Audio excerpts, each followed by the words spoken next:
Congressional subpoena. Former President Donald Trump reacts to the demand for his testimony. Crisis at the border. How a U.S. policy change creates different immigration challenges. Cost of living. Lawmakers on Capitol Hill offer very different views about inflation and the economy. And proclaiming the gospel.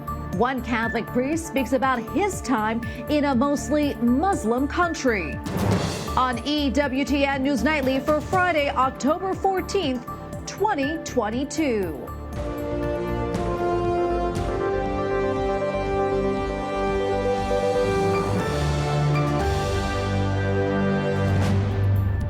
Thank you so much for being with us tonight. I'm Tracy Sable. As President Joe Biden continues his three-state tour in the western U.S., trying to show struggling Americans that he's working to lower costs, former President Donald Trump releases a letter to the House January 6th committee. They subpoenaed him for his testimony about the attack on the Capitol in 2021. White House correspondent Owen Jensen reports. Owen. Hi, Tracy. Good evening to you. First of all, our apologies for the loud noise you're hearing. They're doing some construction work here at the White House off camera. Now to our story. It's not clear whether former President Donald Trump will actually testify. In his 14-page letter dated yesterday, he tore into the House committee, calling them, quote, highly partisan political hacks and thugs. Here it is, all laid out, former President Donald Trump's written response to the House January 6th committee, including pictures of the crowd near the Washington Monument.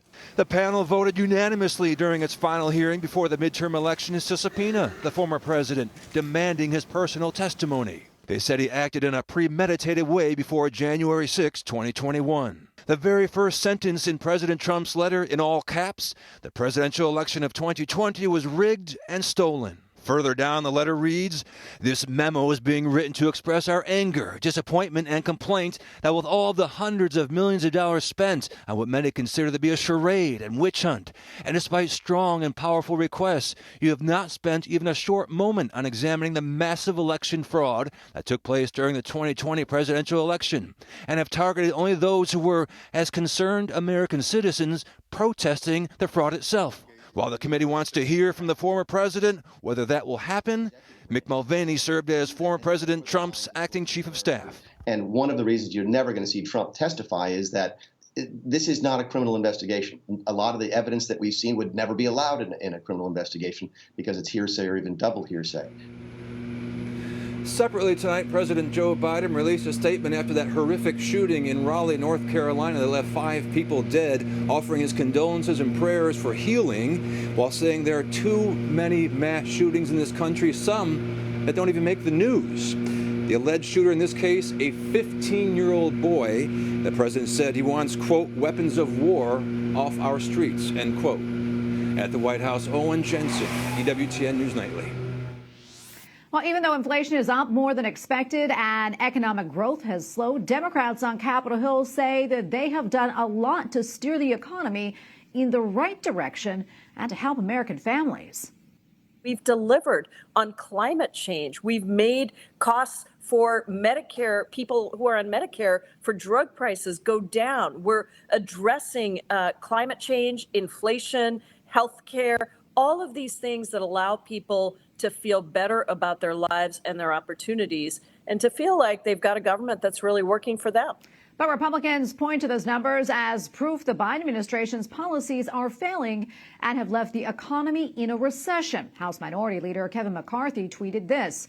Core inflation is at levels not seen in 40 years, yet instead of offering a plan to fix it, Biden and Pelosi have decided to celebrate legislation that gives us record inflation, raises taxes during a recession, and hires an army of 87,000 IRS agents to harass working Americans.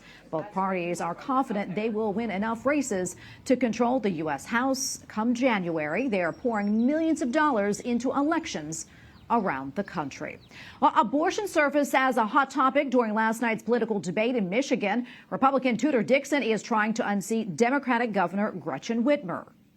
She said she wanted to make abortion a felony, no exceptions for rape, incest, or health of the woman, and throw doctors and nurses in jail. That is too extreme and too dangerous. I've never said that I wanted to criminalize people. I've never said I wanted this to be a felony. She just is completely making that up. My position on abortion is clear. I am pro-life with exceptions for life of the mother. Tudor Dixon also criticized Governor Whitmer for her handling of the COVID-19 pandemic, saying her lockdowns hurt the economy and kept kids out of school, while the governor blamed her opponent for promoting COVID-19 conspiracy theories.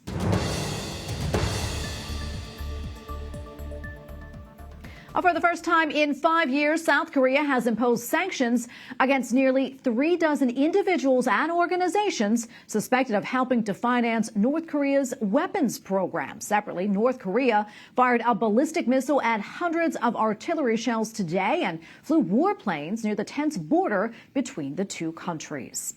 In Ukraine today, it is Defenders Day. President Volodymyr Zelensky took part in a ceremony to honor soldiers who have died defending the country from Russia. Meanwhile, Russian President Vladimir Putin says the recent missile strikes against Ukraine will stop for now. The Russian leader claims the missiles struck 22 of 29 intended targets. The leaders of Turkey and Russia agree on a plan to supply Europe with natural gas through the Turk Stream pipeline. Turkey's president says there will be no waiting to begin work. The proposal would be an alternative to the two damaged Nord Stream pipelines.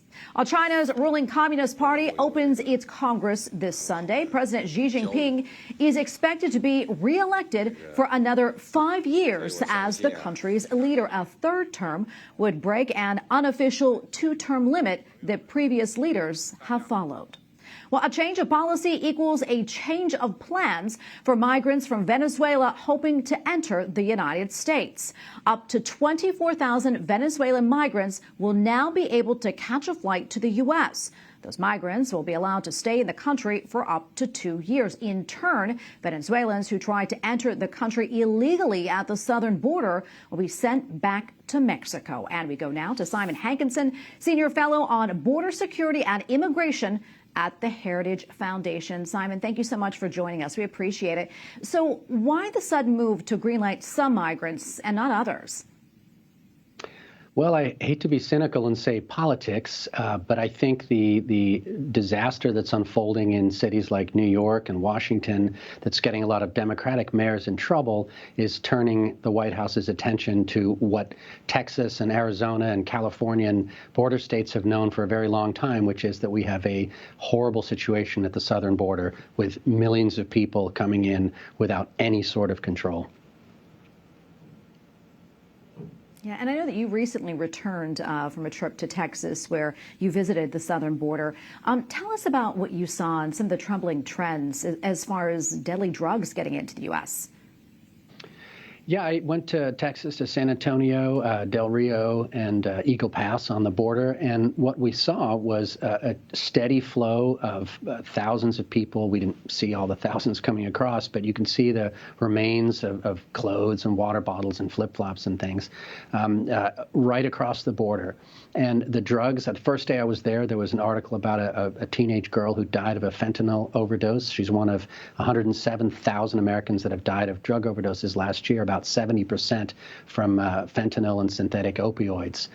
So what's happening down there is an utter disaster for the local communities, but it's feeding into the rest of the country thanks to this, what I call the Mayorkas migration machine, these giant tent city and processing centers where they process people as quickly as possible and then pump them into the interior. Yeah, and what about the journey itself to cross the border? Can you talk to us about that and also more about what you found when you were down there? Well, the journey varies, I think, from person to person. There are some who come all the way up through South America, over the Darien Gap. It's a very dangerous crossing. There have been over 750 people who've died trying to get in to the United States in the last year, and who knows how many have died on the journey. But there are others who just buy a plane ticket into Mexico City, and then they take a nice bus up to the border and pay a smuggler to take them over. So there's just a whole different list of ways that you can get into the country because there are so many different open spaces. We found some documents that had been abandoned by people. There was one from a Venezuelan man, we think, who had been in Peru, probably as a refugee, as a temporary resident, and he'd abandoned his card because he wanted to try his luck in the United States instead. And that is a pattern we've seen with the Haitians, who were already well established in Chile, but they decided that they would try their luck in the United States when it seemed like the border was open, essentially. You know, Simon, given this risk, to human life, do you have any idea why the administration maybe isn't doing more to try and stop this influx? Well, I think there are a couple of reasons. One is ideology. There are people in this administration who just genuinely believe that we shouldn't have borders, that international borders are a bad idea. And they don't really count the consequences downstream of the costs to the U.S. of absorbing millions of people all at one time. They have policies that they try to put in place, like what they call addressing the root causes, which means throwing billions of dollars into countries like Guatemala, El Salvador, and so on, to try to build up their economies and fight corruption and things. These are all laudable goals. I'm not against that. But to expect that to have any kind of results in the short term is just unrealistic. And Simon, before I let you go, we have probably about 30 seconds left or so. But I know earlier this week you broke some news about Homeland Security Secretary Alejandro Mayorkas and his response to that whipping controversy involving U.S. Border Patrol agents that took place last year. Can you quickly talk to us more about that and what happened? Yeah, that was a shameful, I think, dereliction of his duty to stand up for his agents in the field. These Border Patrol guys, largely Hispanic as it happens, were on horseback because that's the easier way to do their jobs. They didn't have whips. They had reins, and they were trying to stop people from crossing into the river and possibly risking their lives to get into the United States. The media blew it completely out of proportion, and the secretary failed to say what he knew at the time, which was that they had not been whipping anybody, that they had simply been trying to do their jobs. Well, Simon, thank you so much for taking the time to speak with us about all this. We really appreciate it. It's been a pleasure. Coming up, new developments in Haiti, where we're tracking a rise in violence against Catholic churches and the faithful. Plus, a historic mural hints at dialogue between Spanish missionary priests and indigenous peoples 5 centuries ago.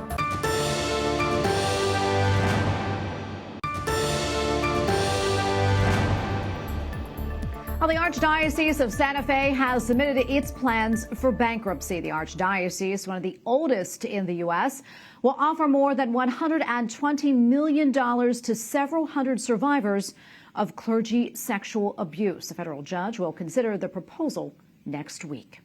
A new report says faith groups are curbing their work in Haiti. They cite the 2021 kidnapping of more than a dozen missionaries and the unsafe and dangerous conditions in the Caribbean nation. The volatile situation is affecting Catholics already in the country, and one religious sister tells Aid to the Church in Need that it's even unsafe to attend Mass. All this after the murder last summer of an Italian nun who was shot and killed right on the street.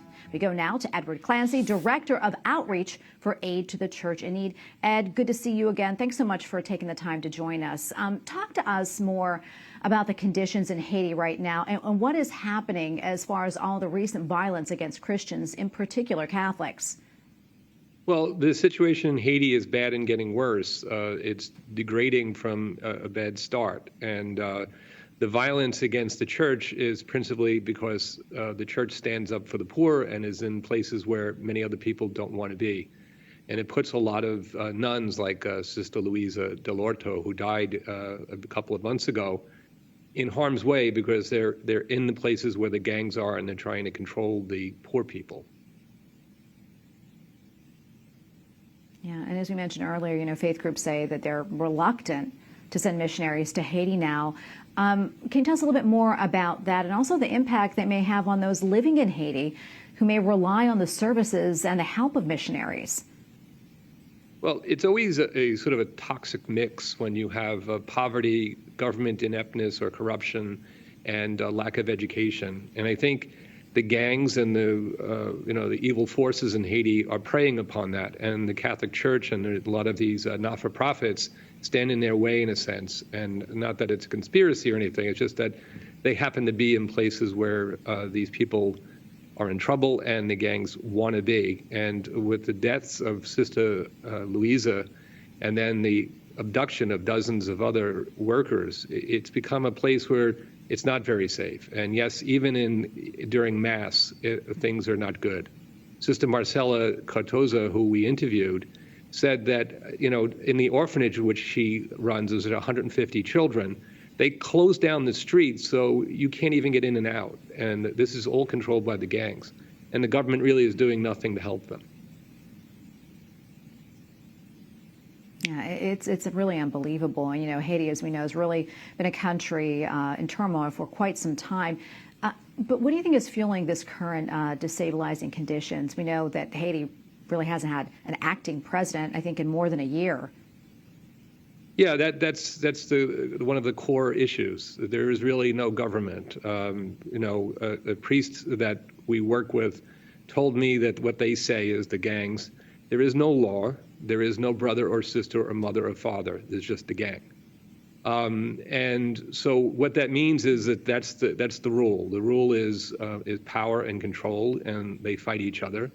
And just to give you a little information, a statistic that might tell you something, only 3.1% of the population is above 64, and 30% of the population is below 14.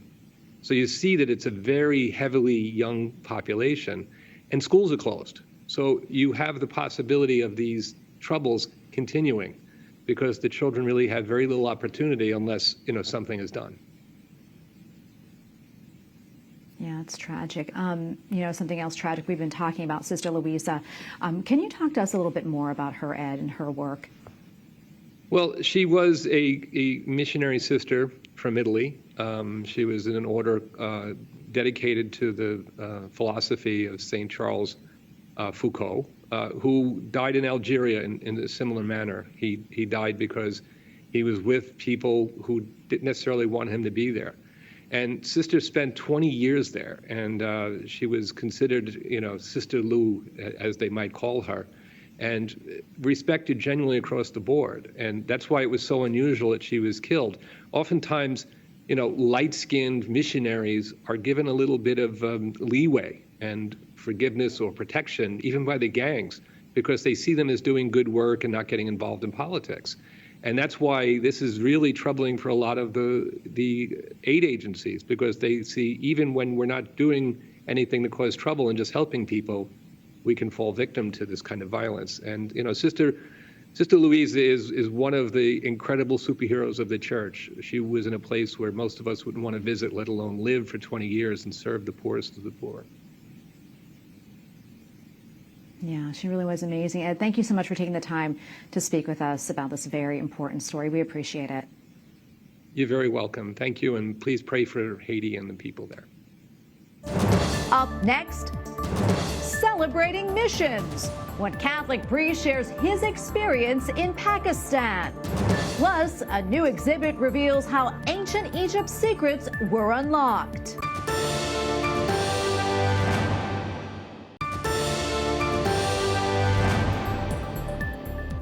Pope Francis, in his message for World Mission Day on October 23rd, calls on the faithful to take up the courage of early Christians. EWTN Vatican Bureau Chief Andreas Thonhauser spoke to Father Robert McCulloch, who has been a missionary priest in Pakistan for 3 decades. October is also the month of the World Mission, and we're here at St. Peter's Square. I'm being joined by Father McCulloch, who has been a missionary for more than 30 years in a country that is not always easy to be a Christian in. Father, you were in Pakistan. Yes. Can you tell us a little bit more about what you exactly did in Pakistan and what brought you there? I arrived in Pakistan in 1978, and initially, after learning Urdu, very well I learned it, I might say, and I think that's an absolute requirement for successful missionary work. I worked in the Diocese of Lahore for 4 years and then moved volunteered to go to the southern province of Sindh. I was engaged in primary evangelization amongst Hindu tribal people, seminary education, setting up specialized educational institutes to enable young Catholic men and boys to overcome the boundaries of religious discrimination through their own merits and move beyond and up, most successfully, and very much involved in healthcare. And as such, I was and still remain the chairman of the board of St. Elizabeth Hospital in Hyderabad, which has a very, very diverse and varied medical outreach.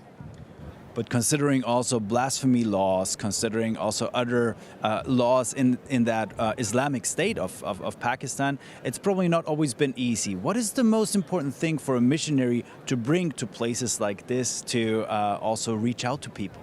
If I can say something, first of all, about the blasphemy laws, which most people always mention, there's a great concern in the government and even in the Supreme Court of Pakistan about how they themselves can deal with the problem of the blasphemy laws. To Christians in Pakistan, the blasphemy laws are a threat. To justices of the Supreme Court, for instance, the blasphemy laws are a problem on how to deal with this in the context of real justice. One of the responsibilities that I would find as a Catholic priest is to be clearly identified as a Catholic priest, never to hide my identity, and I believe that in engendering this spirit of confidence in their Catholic faith amongst Catholics in Pakistan, that is what provides a very level playing field between Muslims and Christians in interreaction and interfaith harmony. And when you speak about this, you also have a decoration with you that you, as I understand, received from the president himself. Yes, I received this from President Asif Zardari in 2012 in recognition of my services to Pakistan in health, in education, and in the area of interfaith harmony. It's called the Sitare-e-Quaid-e-Azam, the Star of the Quaid-e-Azam. The Quaid-e-Azam is the founder of Pakistan, and it's the highest order that the government of Pakistan can give to a foreign national. Now, I think that's significant about streams of openness, great doors of openness in Pakistan that one or many people hardly hear about. Father McCulloch, thank you so much for joining us here during the World Missionary Month of October. More than 30 years in Pakistan. Thank you very much for your testimony and for being here with us. In Rome, Andreas Thonhauser, EWTN News Nightly. Well, evangelization means Catholics need to be up to date in a social media world. The faithful in Mexico are taking a step in this direction with a new online app. The digital church was rolled out earlier this week with an aim to reach young people with familiar technology. The new app provides information about the Archdiocese of Mexico right in the palm of a hand. Well, anthropologists in Mexico City are delicately working to restore a mural recently discovered in a Catholic convent that dates back to the 1550s. It contains Christian imagery together with symbols associated with indigenous people. The art suggests Spanish priests interacted with native leaders despite cultural and religious differences. The British Museum in London is celebrating the anniversary of a historic achievement, the deciphering of the famed Rosetta Stone. The museum's curator says a new exhibit celebrates the 200th anniversary of the cracking of the code. We're celebrating this amazing achievement, and the Rosetta Stone was provided the key to decipherment, and since we have the Rosetta Stone in our collection, we thought it was a good moment to celebrate this event. Well, the Rosetta Stone was discovered in 1799. It is inscribed with 3 languages, including ancient Egyptian and Greek. And we thank you for watching tonight. For the entire EWTN News Nightly team, I'm Tracy Sable. Good night and God bless.